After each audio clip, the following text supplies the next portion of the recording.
খুলনায় আদালতে হাজিরা দিয়ে যাওয়ার সময় প্রকাশ্যে গুলির ঘটনা ঘটেছে। এতে হাসিব হাওলাদার ও রাজন নামে দুজন নিহত হয়েছেন। এ ঘটনায় পুরো আদালত চত্বরে আতঙ্ক ছড়িয়ে পড়ে। রোববার দুপুরে 11:15 থেকে 12:15টার মধ্যে চিফ জুডিশিয়াল ম্যাজিস্ট্রেট আদালতের সামনে এই ঘটনা ঘটে। ঘটনার পর পালিয়ে যায় দুর্বৃত্তরা।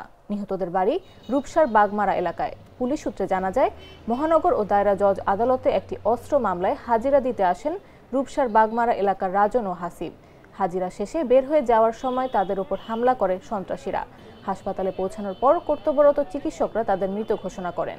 খুলনা সদর থানার ভারপ্রাপ্ত কর্মকর্তা শফিকুল ইসলাম বিষয়টি নিশ্চিত করে বলেন, ঘটনাস্থল পরিদর্শনে পুলিশের ঊর্ধ্বতন কর্মকর্তারা এসেছেন। হামলায় জড়িতদের ধরতে অভিযান চলছে। পুরো বিষয়টা তদন্ত শেষে বিস্তারিত জানানো হবে।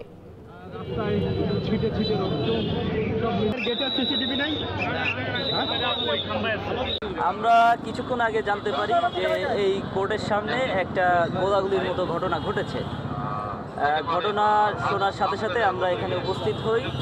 উপস্থিত হওয়ার পরে ক্রাইম সিন আমরা অলরেডি কর্ডন করেছি এবং পরবর্তীতে আমরা এখানে চেষ্টা করছি যাতে যে তথ্য উপাত্ত আমরা পাই এবং এখানে আশেপাশে কোনো সিসিটিভি ফুটেজ আছে কিনা সেগুলো যাচাই বাছাই করে ঘটনা কি সেটা উদ্ঘাটনের আমরা চেষ্টা করছি। পরবর্তীতে তদন্ত সম্পন্ন হলে আপনাদেরকে বিস্তারিত জানানো হবে।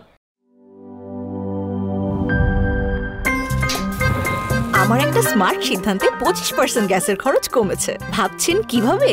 সাধারণ গ্যাস স্টোভ বদলে আমি এনেছি আরএফএল গ্যাস স্টোভ। এর সাইন্টিফিক নজল ও ব্রাস বার্নার ক্যাপ সমানভাবে তাপ ছড়িয়ে রান্না করে দ্রুত। তাই গ্যাসও বাঁচায় 25%, টাকাও বাঁচে 25%। আরএফএল গ্যাস স্টোভ নিরাপদ ও গ্যাস সাশ্রয়ী।